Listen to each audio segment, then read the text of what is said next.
base al dictamen que duem avui, que és la modificació de l'ordenança número 29 de la taxa sobre el servei d'abastament de domiciliari d'aigua potable, nosaltres sobre el dictamen hem presentat un parell d'esmenes molt concretes i vaig a donar pas a la primera d'elles. És vist que el punt primer de l'acord on es modifica l'article 7, aplica tarifes, en el que fa referència a la quota temporal RD, quantitat fixa per vivenda o local, que periòdicament han de pagar els abonats o usuaris del servei independentment de que facin ús o no del servei, en concepte de la quota de recuperació del deute, i que aquesta quantitat s'abonarà fins al mes d'agost del 2022. Nosaltres proposem la següent modificació.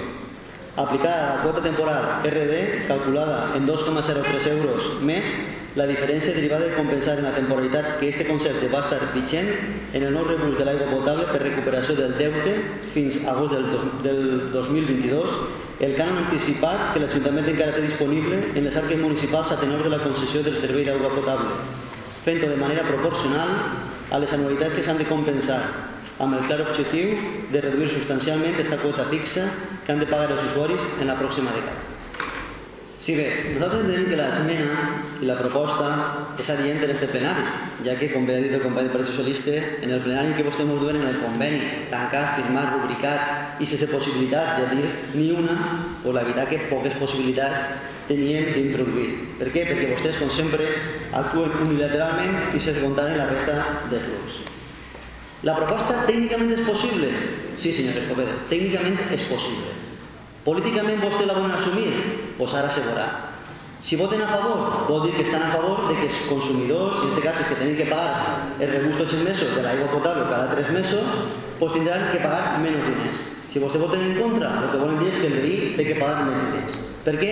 Perquè en aquest cas l'equip de govern no vol facilitar que aquests diners s'empleen en què, en aquest cas, un deute que ve arran d'una sentència que nosaltres no compartim, però que acatem, en el que vostès han fet una negociació com a gestors que són, per a nosaltres pèssims gestors, perquè la veritat, igual que estan negociant una cosa que hem pogut negociar una altra i haver aplicat un altre tipus d'acord, però bueno, és l'acord que tenim, l'acord que vostès han firmat, no l'hem signat nosaltres, i per tant nosaltres entenem que se poden millorar i en aquest cas se li pot facilitar al veí el que no tinga una càrrega tributària, en aquest cas d'una taxa i una imposició fiscal més alta cada any, perquè vostès el que sí que saben fer, i això ens tenen acostumats últimament en tots els estaments, és més impostos, menys servicios, i això és el Partit Popular. Bé, jo li tinc que dir també que tot el que vol dir vostè, que hi hauria que canviar una sèrie d'acords, correcte, però igual que negociar en Aquagés per al tema de negociar les quantitats que se tenen que pagar, doncs haver negociat també en la concessionària per a poder implementar aquests diners i poder fer que el veí no pague i se suplement.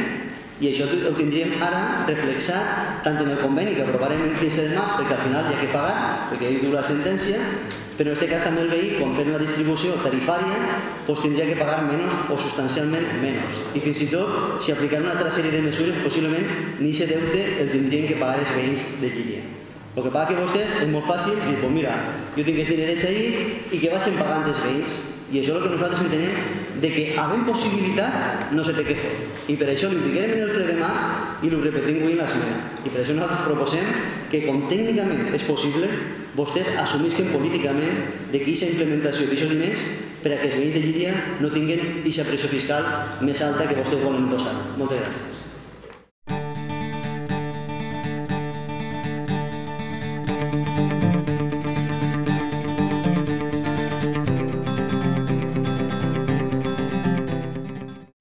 Sí, bé, aquesta segona esmena va més sobre la part tarifària de l'ordenança fiscal. I diu que vist que el punt primer de l'acord on es modifica l'article 7 també de tarifes, en el que fa referència a la quota per la disponibilitat del servei i a la quota de connexió per pagament únic, que són els drets variables per cada local o vivenda per connexió, en la que fa una gradació per calibre i una discriminació segons on s'ubica la vivenda local, vist que en l'estudi econòmic no existeix cap justificació on es determine el perquè de la discriminació de la quota en relació a la ubicació de la vivenda local, ja bé siga en urbanització o en casc urbà, sent que aquesta discriminació trenca amb el principi d'igualtat, de tracte i equitat en la distribució d'una taxa que ha de ser universal i igual per a tots els usuaris, independentment d'on es troba la vivenda local, tenint en compte que el repartiment de la taxa en funció del número total d'usuaris ha de basar-se en els principis constitucionals i legals d'equitat, de tracte i distribució de costos, Atès que la determinació de la quantia que recull la present ordenança fiscal i la diferència de tracte que la mateixa consagra, sense una justificació en l'informe econòmic financer, constitueix una discriminació contrària a l'article 14 de la Constitució,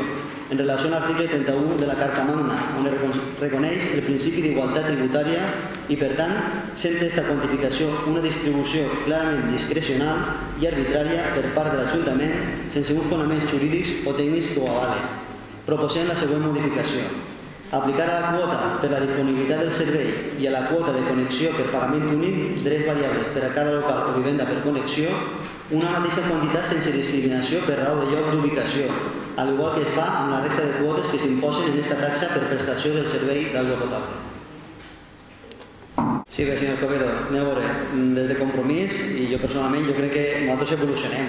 Possiblement, si moltes de les coses que ara sé s'hagués fet en aquell moment, possiblement moltes de les decisions que se preneren no les haguera pres o les haguera pres de manera diferent. Però bé, nosaltres entenem que estem davant d'un canvi tarifari global. Fins i tot, quan nosaltres ens presenta la proposta i veiem el dictamen i veiem la manera de distribuir-ho, que en aquest cas les tramitacions són diferents i se canvia totalment el model que teníem anteriorment, nosaltres creiem que és interessant, sobretot per el tema de que se castiga més al que més consumís i se premia al que fa un consum responsable. Però bé, hi ha una sèrie de conceptes que quan comencem a estudiar-ho minuciosament veiem que tenen una sèrie de contradiccions i és les que nosaltres hem plantejat. És el tema de la quota de disponibilitat del servei en la que se paga el doble, és que és el doble. Per què? Per tindre disponible el servei. Quan, en aquest cas, les organitzacions estan fent les inversions, estan pagant-les i per tornar a tindre disponible el servei ha de que pagar el doble per metre cúbic que qualsevol altre veí. Però bueno, nosaltres entenem que això no és correcte. Al igual que nosaltres entenem que en el tema de la connexió, a veure, no ho especifica ni l'informe econòmic, no ho especifica en l'estudi del cost i d'explotació. A veure, és que no s'explica que uno que vaig a fer la connexió en una casa, així en una vivenda, així en el poble, i un altre vaig a fer la connexió en una casa, en una vivenda, en una urbanització. La connexió és un acte i és el mateix. És que estem parlant d'uns metres de connexió i que això costi el triple, doncs vostè no pot explicar-ho. No pot explicar-ho i en aquest cas vostè no pot donar cap justificació per això.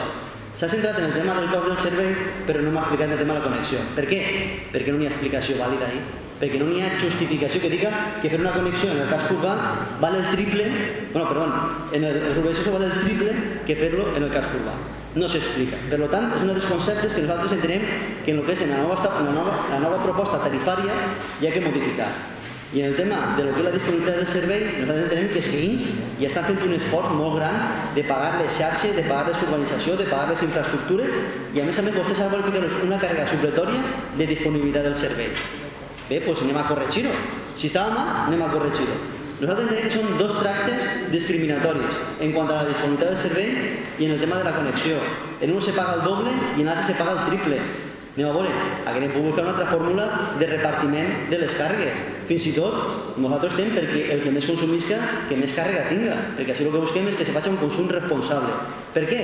Perquè al final d'aquest consum responsable, i vostès, i això ho vam parlar en l'últim plenari, quan més consum responsable se faci, menys litres consumirem, menys deute tindrem, menys cànon pagarem de l'AUI en alta. I això és una cosa matemàtica, i així, per almenys, sumar i dividir i multiplicar i restar, sabem. I en aquest cas nosaltres entenem que aquests dos conceptes se tenen que modificar i per tant nosaltres posem aquesta modificació perquè vostès la incorporen i en aquest cas no se faci aquest tracte discriminatori als veïns, que tant vostès com nosaltres pensem que són tots veïns i tots tenen els mateixos drets i obligacions i per tant la taxa té que ser unitària igual per a tots i cada un dels veïns, independentment d'on tinguin la vivenda o el local. Moltes gràcies.